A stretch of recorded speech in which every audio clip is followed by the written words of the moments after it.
Bwana Yesu asifiwe. Jina la Bwana libarikiwe. Karibuni tena wapendwa katika Kristo kwa siku hii ya leo tena ambayo imempendeza Mungu aendelee kuiachia kwetu sote, kwa sababu tuendelee kujichotea siri za ufalme. Lakini pia niseme shukrani sana kwa watumishi wote, kwa sababu ninaona tuko pamoja tukiendelea kushikamana, kwa sababu huduma ya Mungu iendelee kusonga mbele. Leo tutajifunza jinsi ya kuepukana na vishawishi. Kwa lugha nyingine, ninaposema vishawishi, ni vitu ambavyo vinatutoa kwa Mungu na kutufanya tuanguke dhambini. Na kila Mkristo hukutana navyo, lakini kuna njia ya kuvishinda. Njia namba 1. Jua neno la Mungu.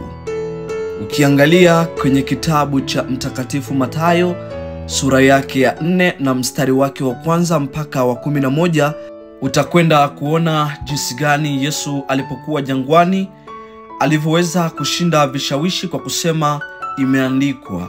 Kwa lugha nyingine unaweza kusema tena imehalalishwa. Nini imehalalishwa? Neno la Mungu. Kwa hiyo huwezi kushinda kishawishi au vishawishi bila kujua neno la Mungu. Jifunze Biblia kila siku, litakupatia nguvu, maarifa na msaada wa kiroho. Njia namba 2. Omba bila kukoma. Yesu alisema, ombeni msije mkaingia majaribuni.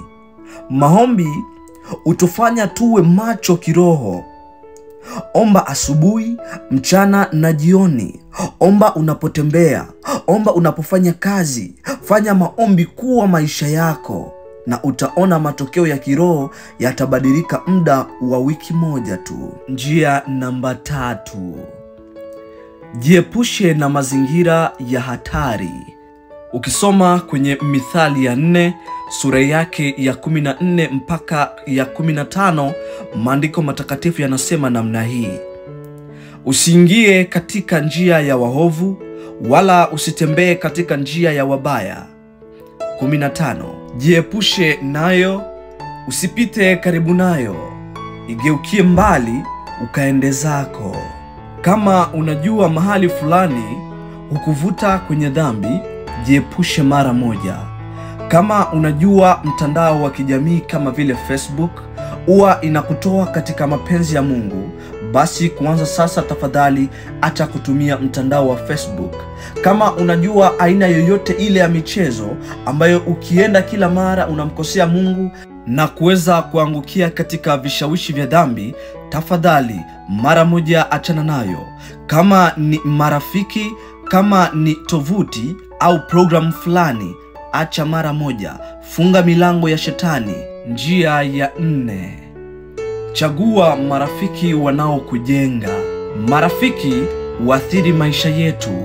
Ukiangalia kwenye kitabu cha Wakorinto wa kwanza sura yake ya 15 na mstari wa 33, maandiko matakatifu yanasema, msidanganyike, mazungumzo mabaya huathiri tabia njema.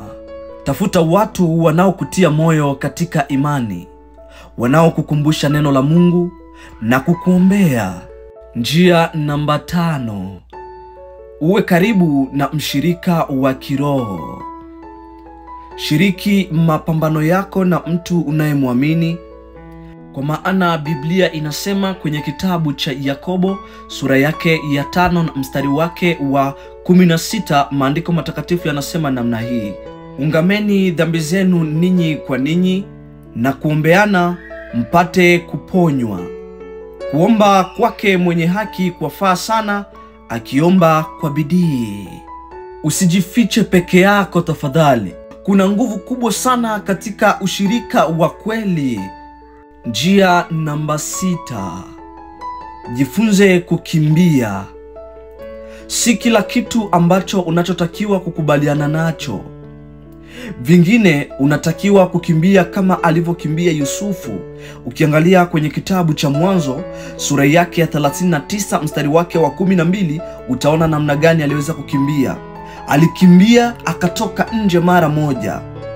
Ukiona dhambi inakufuata sana, ukiona dhambi inakuandama sana, tafadhali usipoteze muda wako kujadiliana na shetani, lakini muda huo huo tafadhali tumia miguu yako kama gisi Yusufu alikwenda kukimbia. Ninapoweza kusema kwamba utumie miguu yako ili kukimbia dhambi hiyo, ninamaanisha kuwa utumie njia yoyote ile ambayo unaweza ukaipata kwa uharaka ili iweze kukuepusha na vishawishi ambavyo shetani anavileta kwako. Kwa hiyo mwana wa Mungu, kuwa makini sana. Lakini pia mwana wa Mungu, hapo ambako ulipoweza kukaa toka mwanzo mpaka mwisho wa somo hili, ninakuomba uendelee kutulia mahali hapo, kwa sababu muda huu ninatamani niendelee kuachia tamko la baraka katika maisha yako. Baba, katika jina la Yesu Kristo mtakatifu wa watakatifu, ninalitukuza na kuliimidi jina lako kwa sababu hakika wewe ni mfalme wa wafalme. Ninalitukuza jina lako Bwana kwa sababu kupitia neema yako hii ambayo umenitumia mimi, mwanao huyu ambaye anaendelea kutizama Bwana video hii, anaendelea kujifunza vitu vingi. Basi jina lako Bwana liendelee kubarikiwa, jina lako Yesu liendelee kuinuliwa. Nafasi kama na hii Bwana, kama vile kuhani wako, kwa uwezo na mamlaka ambao ulikwenda kuachia ndani mwangu, nikiendelea kutamka tamko la baraka kwa huyu ambaye anatizama video hii, katika jina la Yesu Kristo wa Nazareti aliye hai. Nikiendelea kuachia nguvu za kiungu ziendelee kumwezesha Baba, nikiendelea kupinga kila mipango ya shetani kwa ajili ya maisha yake, kwa jina la Yesu Kristo wa Nazareti. Nikiendelea kuachia nguvu, nikiendelea kuachia moto wa ajabu uendelee kumwezesha Yesu Kristo, kwa sababu yupo katikati ya mbwa mwitu. Anaweza pale ambako Yesu utakwenda kuachia nguvu zako ziendelee kumwezesha. Basi endelea kuachia neema yako endelee kumfunika, endelea kuachia uwezo, mamlaka, jina la Yesu Kristo wa Nazareti iendelee kumuonekania. Tangia sana dakika Bwana, ninamtangazia ushindi, na kile kitu Bwana ambacho alikwenda kukipokea kwa siku ya leo, ninaendelea kukifanya Bwana kiendelee kutoa matunda. Kila mipango ya ibilisi nikipinga kwa jina la Yesu Kristo wa Nazareti aliye hai. Asante Mungu Mwokozi, asante Baba yangu, kwa sababu hakika imekupendeza siku ya leo iweze kuwa namna hii, kwa uwezo na mamlaka jina la Yesu Kristo nikiomba yote na kuamini. Amen. Ikiwa umebarikiwa na somo hili, usisahau kulishiriki na wengine. Bwana akutie nguvu na akupe ushindi kila siku. Karibuni tena.